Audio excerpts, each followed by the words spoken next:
नमस्कार। हिंदी ज्ञान उर्मी में मैं अभिषेक शर्मा आपका स्वागत करता हूँ फिराक गोरखपुरी की रचना गज़ल के साथ।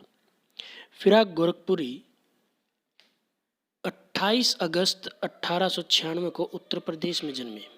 उनका वास्तविक नाम रघुपति सहाय फिराक था। उनके हृदय में देशभक्ति की भावना कूट कूट कर भरी हुई थी। उन्होंने देश को आज़ाद कराने के लिए स्वतंत्रता संग्राम में बढ़ चढ़कर भाग लिया। 1.5 वर्ष तक कारावास भी सहन करना पड़ा। 1983 में इनका देहांत हो गया। इनकी रचनाएं गुले नगमा, बज़्म ज़िंदगी, रंगे शायरी, उर्दू गज़ल गोई आदि हैं। गज़ल में कवि फिराक गोरखपुरी ने अपने व्यक्तिगत प्रेम का वर्णन किया है। गज़ल में प्रत्येक शेर में कवि ने अलग अलग भाव व्यक्त किए हैं, परंतु सभी भाव आपस में गुथे हुए से प्रतीत होते हैं। कवि कहता है कि कलियां फूल बनकर खिल रही हैं और उनकी खुशबू चारों तरफ फैल रही है। रात का सन्नाटा भी कुछ संदेश देता सा जान पड़ता है। पलके झपकाते हुए तारे इस प्रकार लगते हैं मानो इशारे से अपनी ओर बुला रहे हों। प्रकृति वर्णन के पश्चात कवि अपनी किस्मत को कोसता हुआ प्रतीत होता है, क्योंकि वह अपनी प्रिया का प्रेम प्राप्त नहीं कर सका। इस प्रेम के कारण लोग कवि को बदनाम करने का भी असफल प्रयास करते हैं। कवि अपने प्रेम को प्राप्त करने के लिए बड़ी से बड़ी कीमत अदा करने के लिए तैयार है। कवि अपने विरह में शर्म के कारण सबके सामने न रोकर अकेले में चुपके चुपके रोता है। कवि कहता है कि प्रेम में लेन देन का भाव नहीं होता, इसमें तो त्याग होता है। जो व्यक्ति जितना अधिक त्याग करता है वह अपने प्रिय को उतना अधिक प्राप्त कर सकता है। कवि को अर्धरात्रि के समय अपनी प्रियतमा की इस प्रकार याद आती है जिस प्रकार शराब की महफिल में शराबियों को शराब की याद आती है। कविता के अनुसार चलते हैं।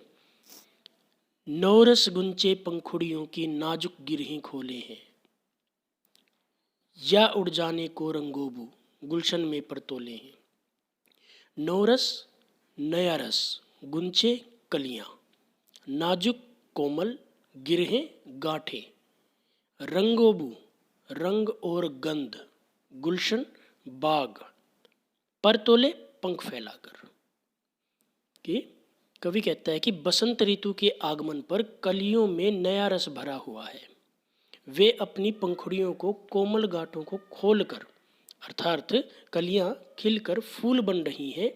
कलियों के जोश को देखकर ऐसा लगता है मानो रंग और सुगंध दोनों आकाश में उड़ जाने के लिए पंख फैला रहे हों। कवि के कहने का अभिप्राय है कि फूलों का अनुपम सौंदर्य चारों ओर बिखरा हुआ है। तारे आंखें झपकावे है, जर्रा जर्रा सोए है, तुम भी सुनो हो यारो शब में सन्नाटे कुछ बोले हैं।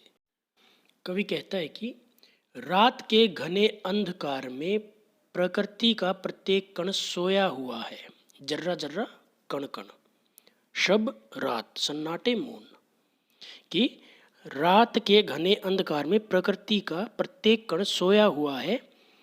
टिमटिमाते तारों को देखकर ऐसा लगता है मानो वे भी सोना चाहते हैं, अर्थात वे भी आंखें झपका रहे हैं।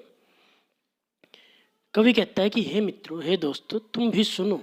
ऐसी खामोशी को तुम भी सुनने का प्रयास करो कि रात के यह सन्नाटे, यह मौन, यह खामोशी कुछ कहना चाहती है।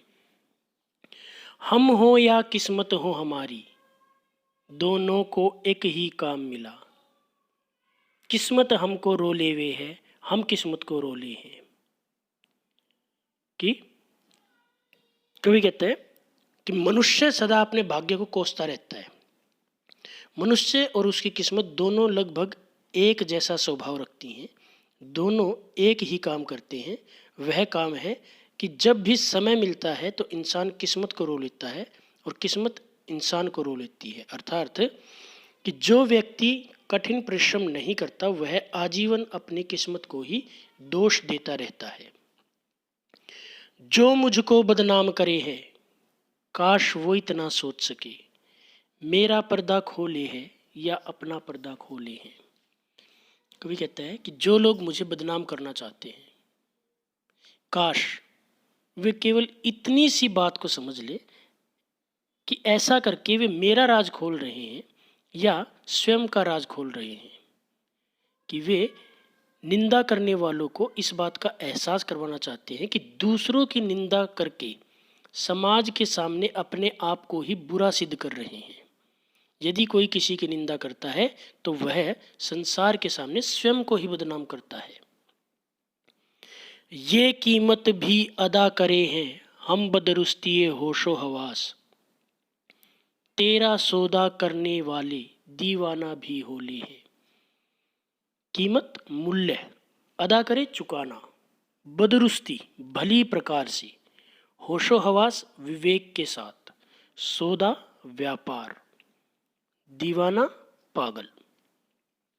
कवि कहता है कि मैं अपने होशो हवास में अपने प्रेम की कीमत चुका रहा हूँ। मैं तुम्हारे प्यार में पागल हो चुका हूँ और समाज को तुम्हारा मूल्य चुकाकर तुम्हें अपने पास रखने के लिए भी तैयार हूँ। कवि का कहने का भाव है कि वह किसी भी बड़ी से बड़ी कीमत पर अपने प्रेम को प्राप्त करना चाहता है।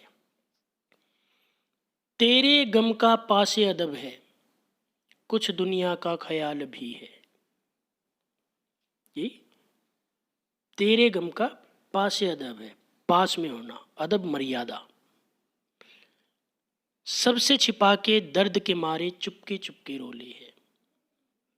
कि अपनी प्रियतमा से कहते हुए कहते हैं कि मुझे तुम्हारे दुख का पूरा ध्यान है, तुम्हारी चिंता के साथ साथ मुझे इस समाज की चिंता भी रहती है, अर्थात लोक लाज के बारे में भी सोचना पड़ता है। इसलिए मैं सब लोगों से छिपाकर प्रेम के दर्द के कारण चुपके चुपके रो लेता हूँ, छुप छुप कर रो लेता हूँ।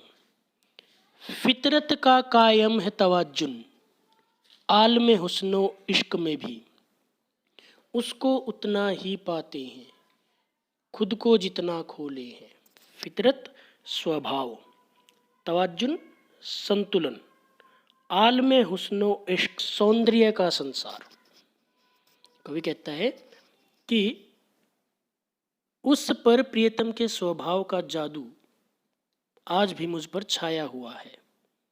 हुस्न और इश्क का आलम तो यह है कि प्रिया के स्वभाव का आज तक भी संतुलन कायम है।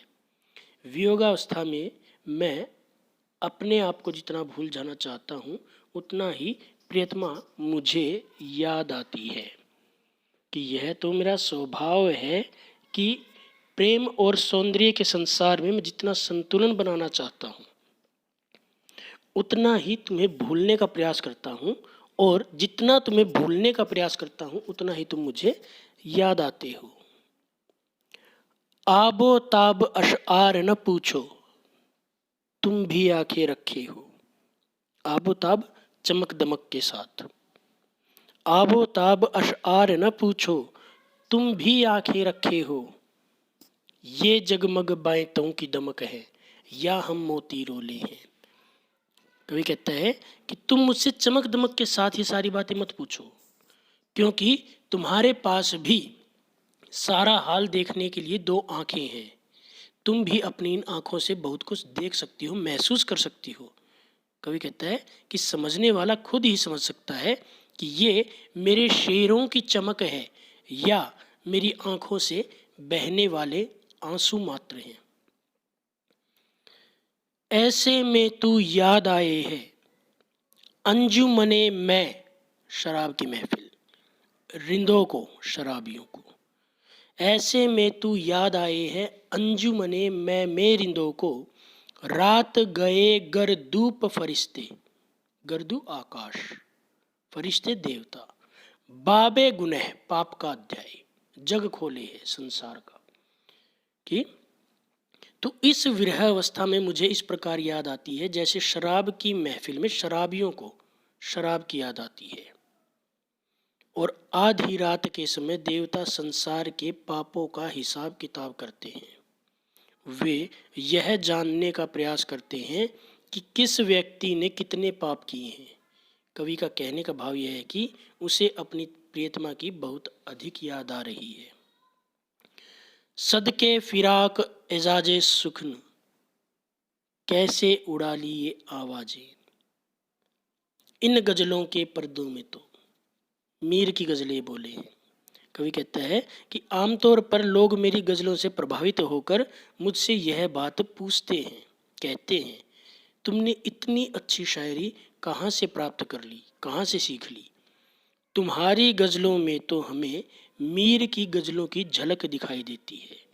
अर्थात उसकी गज़लें प्रसिद्ध शायर मीर की गज़लों से प्रभावित प्रतीत होती हैं।